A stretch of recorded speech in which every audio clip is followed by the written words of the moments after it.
로마서 6장 1절에서 11절입니다. 길지만 합독하려고 합니다. 시작. 그런즉 우리가 무슨 말 하리요? 은혜를 더하게 하려고 죄에 거하겠느뇨? 그럴 수 없느니라. 죄에 대하여 죽은 우리가 어찌 그 가운데 더 살리요? 무릇 그리스도 예수와 합하여 침례를 받은 우리는 그의 죽으심과 합하여 침례 받은 줄을 알지 못하느뇨?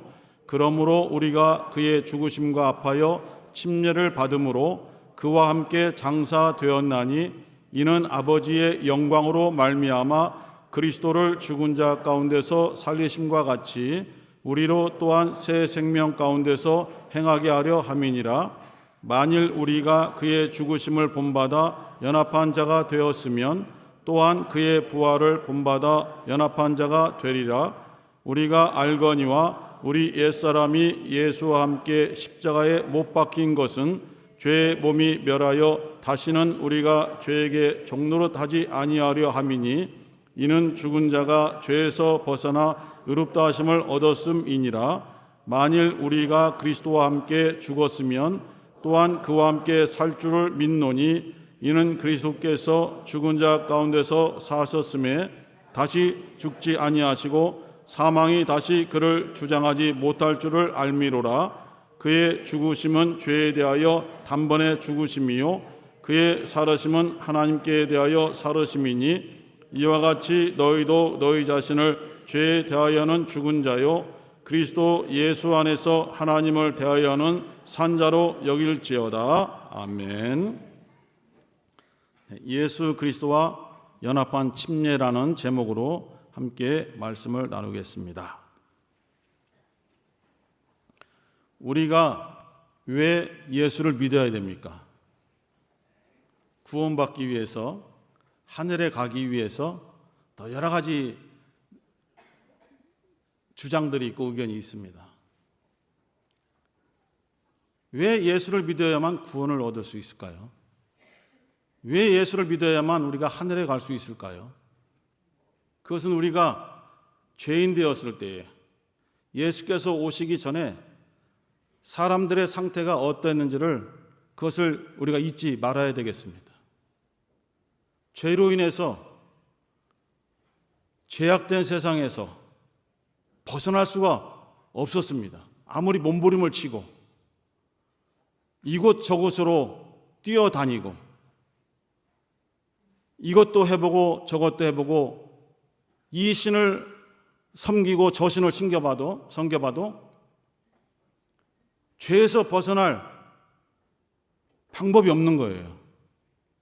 죄에 억압되어 있습니다. 원수 마귀의 완전히 지배 아래에 있습니다. 그야말로 어두운 상태예요. 암흑 상태입니다. 하나님께서 예수 그리스도를 보내신 것은 그 사랑하는 독생자가 이 땅에 오셔야 우리가 살아날 수 있는 길이 되고 우리의 생명이 되기 때문에 반드시 하나님께서는 사랑하는 아들을 이 땅에 보내셔야만 됐습니다. 하나님의 아들로서 전능하시고 전지하시고 부족함이 없는 분이시지만은 이 땅에 오셔서 우리를 죄에서 건져주시고 우리를 구원시키기 위해서는 그 방법이 강권하는 강력한 능력으로 되어서는 안 되는 거예요. 하나님께서는 죄인된 우리들을 어떠한 과정을 통해서 어떠한 방법으로 죄를 씻어주시고 구원받게 해주시는지를 미리 선지자를 통해서 말씀을 주셔서 성경에 기록이 되어 있어요. 하나님은 한번 정하신 그 뜻을 절대로 바꾸시는 법이 없습니다. 즉흥적으로 어떠한 뜻을 정하시지도 않으셔요. 완벽하게 우리가 표현할 수 있는 영원전에, 창세전에 그 뜻을 이미 정하셨고, 그 정하신 뜻을 하나님이 쓰시는 사람들을 통해서 부분적으로 구약에서 가르쳐 주셨어요. 그래서 그 가르쳐 주신 방법을 따라서 어떻게 해야 이 죄에서 벗어날 수 있는가를 몸부림치던 사람들이 짐승을 잡아서 그 피를 흘림으로 말미암아 하나님 앞에 나아가서 죄에서 벗어날 수 있다라는 것을 배웠어요, 하나님께. 그런데 감히 영적인 죄까지는 생각하지 못하고 입술로 다른 형제들을 상처받게 한 죄, 육신으로 위해를 가하여 사랑하는 이웃들을 아프게 하고 해친 죄, 물질로 다른 여러 가지 것으로 손해를 끼친 죄, 이러한 죄만을 생각하면서 이 죄를 용서받기 위해서 짐승의 피를 하나님 앞에 드림으로써 용서받으려고 오랫동안 몸부림을 쳐왔죠. 하지만 그것은 육신적인 죄의 부분적인 것, 또 한시적인 기간 동안만 용서를 해주시기 때문에 그와 같은 하나님 앞에 나아가는 것이 계속 반복될 수밖에 없는 한계를 가지고 있었어요. 그래서 하나님께서는 사랑하는 아들을 이 땅에 보내실 때에 육신을 가진 몸으로 이 땅에 보내신 거예요. 왜냐하면 피를 흘려야만 사람의 죄를 갚아줄 수 있거든요. 짐승들의 피는 육체적인 것만을 한계를 해서 제한점으로 해서 일시적으로 용서해 줄 수 있지만은 예수님의 피는 말씀이 무엇이 되어 오셨죠? 육신이 되어 오셨습니다. 겉으로 드러난 육신은 아담에 속한 우리들의 육신이나 말씀이 되어 오신 예수 그리스도의 육신이나 겉으로는 별 차이점을 찾을 수가 없어요. 그러나 보이는 것으로 판단하지 않아야만 됩니다. 출발이 어디에서 됐느냐? 예수 그리스도는 그 육체가 흙으로 만들어진 육체가 아닙니다. 근본이 어디예요? 말씀, 하나님의 품, 아버지의 품에서 출발한 거예요. 그래서 그 육신에는 우리가 생각할 수 없는, 상상할 수 없는 놀라운 권세와 권능이 있는데 그 예수님의 피가 사람의 영적인 죄, 원죄를 갚아낼 수 있는 능력이 있는 거예요. 예수 그리스도의 피만. 다른 어떠한 것으로도 인간의 영적인 죄를 갚을 수 있는 것이 없습니다. 불가능한 거예요. 예수께서는 아버지와 함께 영광 중에 계신 분이시잖아요. 무엇을 위해서 그것을 포기하고 이 땅에 육신을 오셔야 되는가? 무엇 때문에 도대체 자기 죄 때문이 아닌 흙에서 난 육신을 가진 인간들의 죄를 위해서 자기가 대신 피를 흘려 저 인간들의 죄를 갚아줘야 되는가? 고민이 있잖아요. 물론 단순하게 말하면 아버지께서 명령을 주셨으니까 그 명령대로 순종하는 것이 마땅하다 받을 수 있지만은 우리들의 마음속에도 여러 복잡한 마음이 있고 어떤 말을 들어 겉으로는 순종하지만은 여기에 심란한 것들이 많이 있습니다.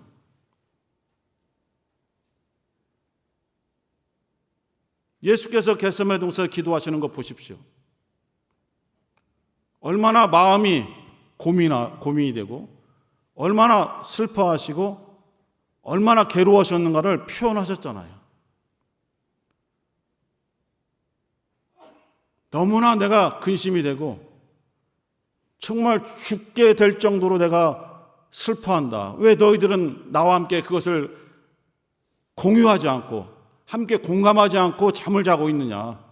같이 나를 위해서 좀 깨어서 기도해 주면 안 되겠냐? 할게 부탁할 정도로 힘드시잖아요. 아버지, 인간들의 죄를 대신 짊어져서 그들의 죄를 갚아주시기 위해서 내가 피를 흘려 죽어야 되는데 이것이 좀 내게서 피해갔으면 좋겠습니다라고 고백하셨습니다. 아버지, 이것이 이 잔이 내게서 피해갔으면 좋겠습니다라는 정직한 고백을 하셨어요. 그러나 하나님 아버지의 뜻은 한번 정해지면은 어떠한 환경적인 변화가 일어나고 그 말씀을, 그 뜻을 순종하는 사람들의 심적인 변화가 있어도 바뀌지 않는 거예요. 그래서 어떤 사람들은 그 뜻을 내가 감당할 수 없다고 하면 도망가는 거죠. 요나처럼 도망가는 겁니다. 감당할 수 없다고 도망가는 겁니다. 그러나 괴로운 심정을 표현했지만은 아버지의 뜻이 변함이 없고 그 뜻이 이루어져야만 영원전에 세우신 하나님의 뜻이 이루어지는 것을 알고 계시기 때문에 결국은 예수께서 나의 원대로 마옵시고 아버지의 원대로 하옵소서라고 하면서 그대로 받아들이십니다. 순종이지만은 조금 승화시켜서 얘기하면 기쁨을 가진 순종이라고 표현할 수도 있지만은 육신적인 시각에서 보면 너무나 괴롭고 너무나 슬프고 너무 힘든 순종인 거예요. 그러나 그렇게 예수께서 아버지께서 정하신 뜻과 그 방법을 그대로 순종하셔야만 우리 인간들의 죄가 갚아질 수 있고 죄에서 벗어날 수가 있고 원수 마귀를 멸할 수 있고 우리를 결국 장차 하늘로 옮길 수 있는 유일한 방법이기 때문에 그것을 완전히 자기의 인생에 받아들이신 거예요. 그게 십자가의 죽음으로 표현된 거 아니겠습니까? 하나님께서는 이와 같이 가장 사랑하는 아들에게 가장 힘든 일을 떠맡기심으로써 우리를 죄에서 건져주셨어요. 이것이 하나님의 은혜입니다. 할렐루야. 이게 하나님의 은혜예요. 이것을 인정하고 받아들이는 것이 믿음입니다. 이것을 이러한 과정을 통해서 아버지와 아들의 그 너무나도 힘든 여러 가지 과정을 통해서 실행하심으로써 우리가 죄에서 자유해졌다. 이것을 인정하는 것이 바로 예수를 믿는 것입니다. 예수 믿는다, 교회 다니면 예수 믿는다 하니까 도대체 예수 믿습니다, 예수 믿습니다, 이것이 믿음인가? 구체적인 내용이 있어야 되잖아요. 예수의 무엇을 믿느냐? 예수께서 우리의 죄를 대신 짊어지시고 죄인이 아닌데도 죄인처럼 십자가에서 모욕을 당하면서 죽으셨다. 그래서 내가 살아났다. 너무 감사하다. 이것이 바로 예수님의 우리를 향하신 사랑과 우리가 할 수 없는 일을 우리에게 돌려주신 주님의 공로를 믿는 것이 바로 예수 믿는 믿음입니다. 절대로 우리의 행함과 우리의 노력으로 구원을 이룬 것이 아니고 속죄를 이룬 것도 아닙니다.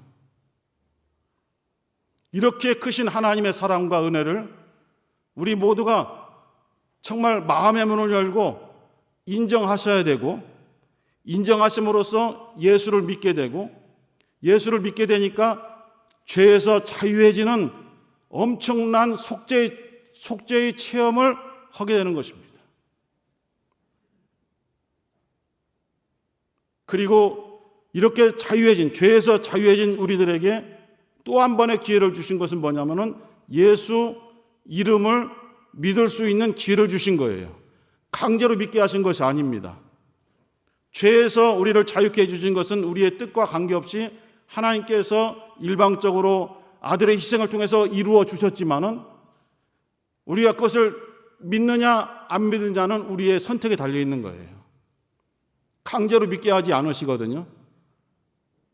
우리의 선택에 달려 있는데 이와 같은 예수님의 피 흘림의 속죄의 공로, 우리를 향하신 크신 아버지의 사랑을 전해주는 그 사랑, 이 모든 과정을 믿는다는 것을 간단하게 표현하면 예수 이름을 믿습니다, 이렇게 고백하는 거예요.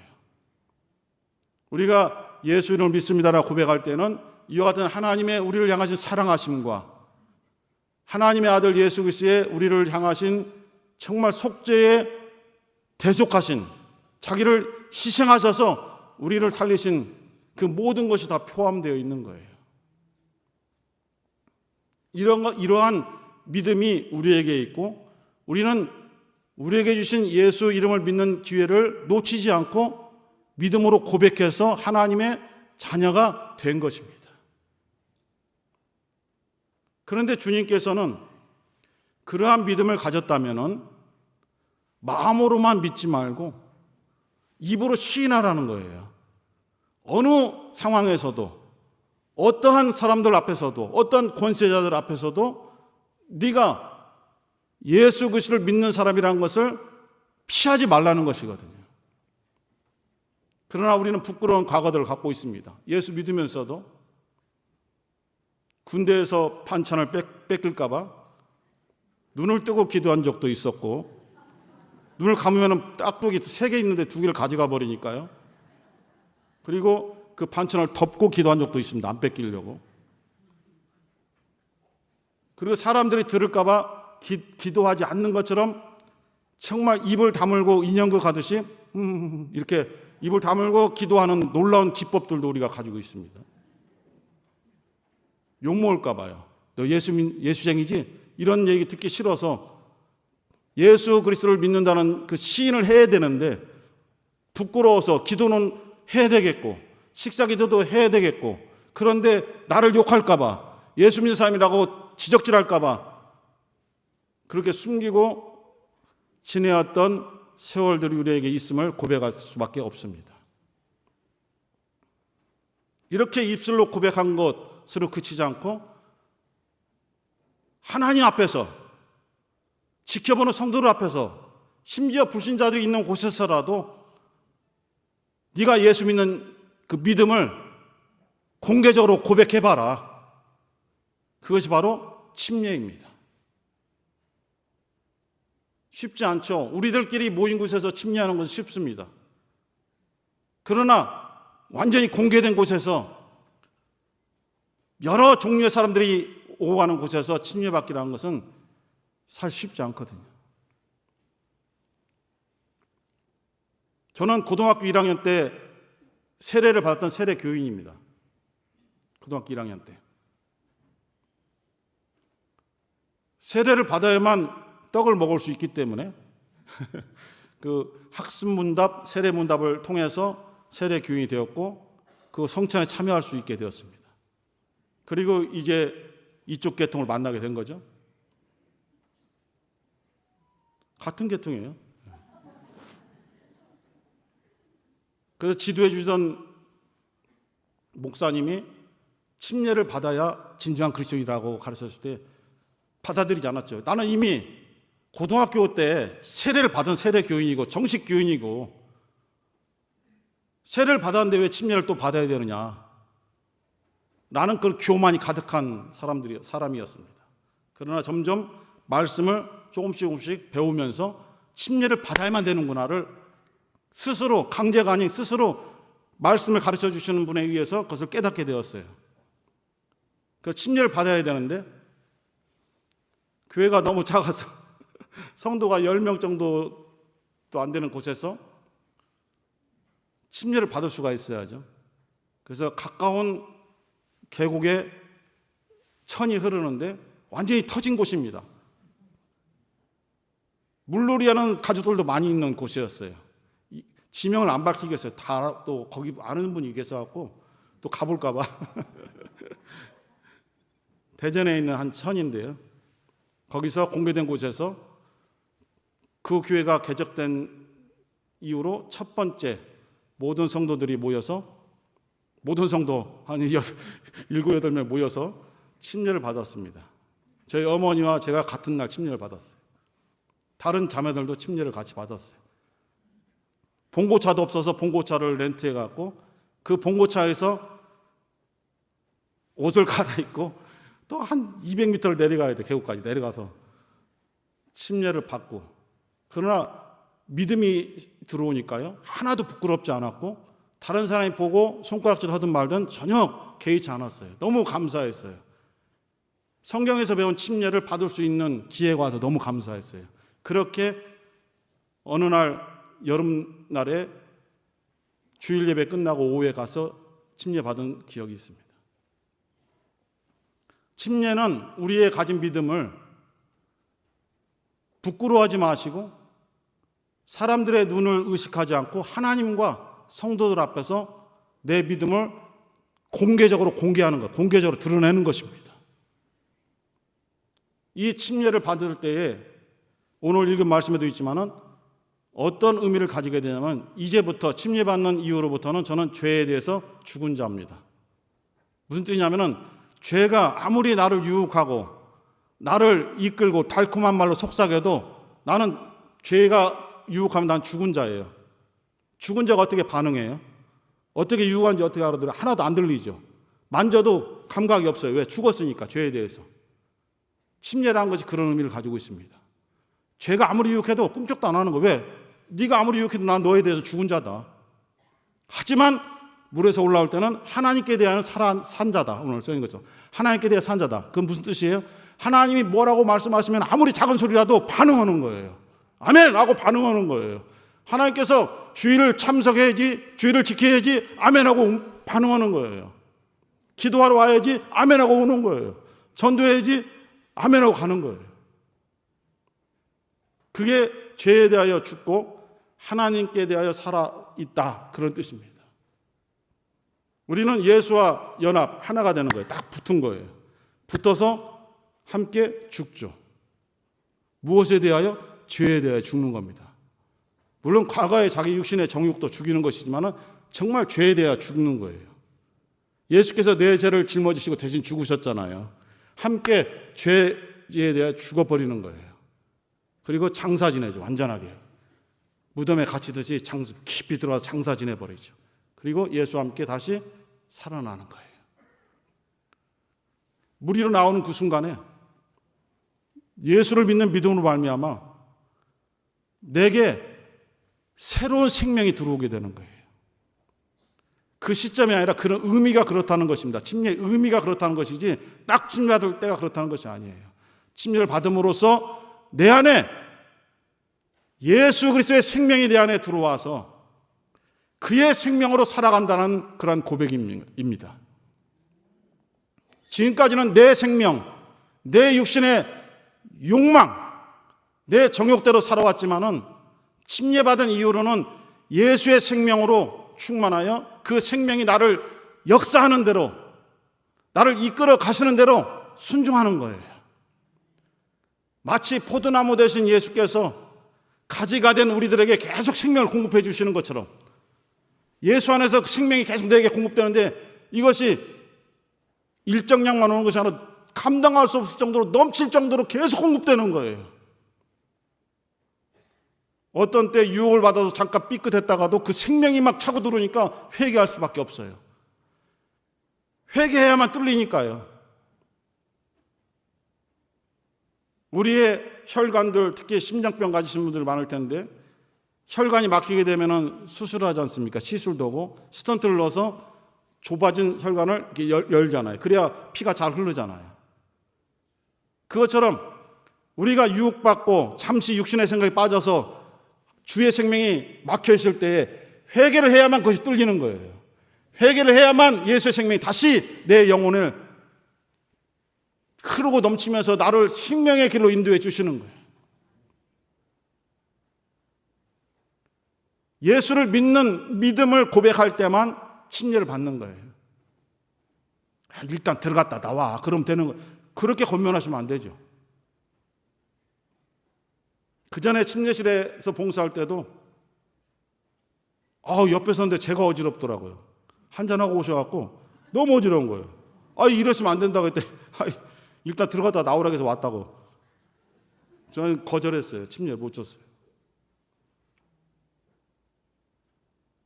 숫자를 늘리기 위해서 하는 침례는 전혀 의미가 없죠. 그 사람의 영적 생활에 도움이 안 되잖아요.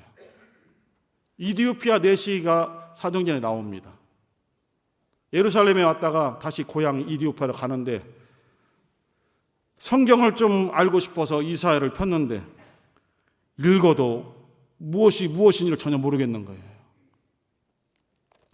그때 성령께서 빌립 집사를 보내잖아요. 그 내시가 가는 길로.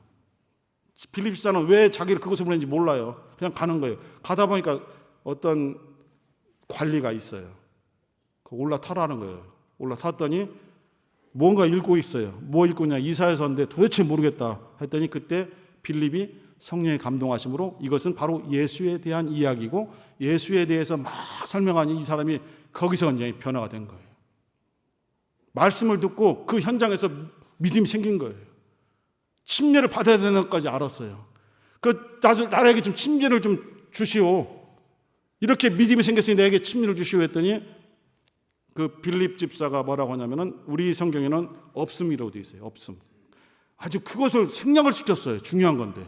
근데 이 밑에 보니까 다른 사본에는 이렇게 되어 있어요. 그 내시가 빌립 사도에게 말합니다. 나는 예수가 하나님의 아들임을 믿나이다. 침례를 주십시오. 빌립이 물어본 거예요. 너 정말 예수를 믿냐 했더니 내가 예수가 하나님의 아들임을 믿나이다 라고 딱 고백하니까 그럼 내가 침례를 줄 수밖에 없다 해서 침례를 줍니다. 믿음이 있을 때, 믿음을 고백했을 때 침례를 주는 거예요. 그 믿음이 뭐예요? 바로 예수 믿는 믿음이죠. 우리는 예수와 하나가 된 사람들입니다. 혹시 침례받지 않은 사람들 계시면은 침례받을 기회가 있으면 꼭 놓치지 마시고 침례를 받으셨으면 좋겠습니다. 침례를 받으면서 예수와 하나가 되는 거예요. 지금까지는 내 욕심대로, 내 생각대로, 내 뜻대로, 내 비전을 위해서 살아왔지만은 예수와 하나가 됨으로써 예수가 나의 비전이 되고, 예수가 나의 길이 되고, 예수가 나의 진리가 되고, 예수가 나의 생명이 되는 거예요. 할렐루야. 그렇게 우리가 살아온 겁니다.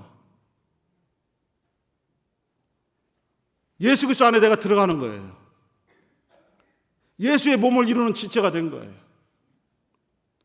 우리 사랑하는 성도들은 이와 같은 믿음을 통해서 그 믿음으로 오늘까지 모든 유혹과 핍박을 이겨내신 거예요. 결코 내 혈기로, 내 지혜로 이겨낸 것이 아니고 예수 믿는 믿음, 그 믿음의 성령이 역사하시니 세상이 생각지 못하는 지혜로서, 세상이 생각지 못하는 능력으로서 우리를 인도해 주셔서 오늘 이와 같은 오늘 예배를 또 드리고 있는 것입니다. 사랑하는 개혁성도 여러분, 믿음을 절대로 무시하지 마시고 성경 말씀을 건너 대충 알려고 하지 마시고 기초부터 다시 우리는 배워야 될 필요성이 있습니다. 성경 100독, 200독이 중요한 것이 아니라 정말 기초가 되는 말씀을 내가 잘 깨우쳐 믿고 있는가? 이렇게 침례에 대해서도 내가 잘 알고 있는가? 기초부터 다시 배우셔서 믿음으로 충만하셔서 모든 시험과 환난을 개인적인 거 이겨나가시고 공동체가 당면한 시험과 환난을 이기시는데 동참하셔서 주님의 일꾼으로서 주님이 원하시는 그야말로 아름다운 교회는 큰 교회가 아닙니다. 아름다운 교회는 건물이 예쁜 교회가 아닙니다. 주님의 생명이 풍성한 교회, 주님의 보혈의 공로가 충만한 교회, 성령의 역사가 충만한 교회, 그 교회가 바로 아름다운 교회인 것입니다. 이 교회를 우리가 함께 이루어 나가기를 간절히 소원합니다. 함께 기도하실 때에 주님, 우리를 죄 가운데서 살려주시려고 가장 낮은 육신으로 오셔서 피 흘리시고 우리 죄를 대신 짊어지시고 고난을 당하셔서 우리에게 생명을 주셨습니다. 우리는 주님과 연합한 침례받은 자입니다. 이러한 믿음을 고백할 때에 부끄러워하지 아니하고 피하지 아니하고 담대하게 우리의 믿음을 고백하게 도와주옵소서. 주여 한번 부르시고 기도하겠습니다. 주여.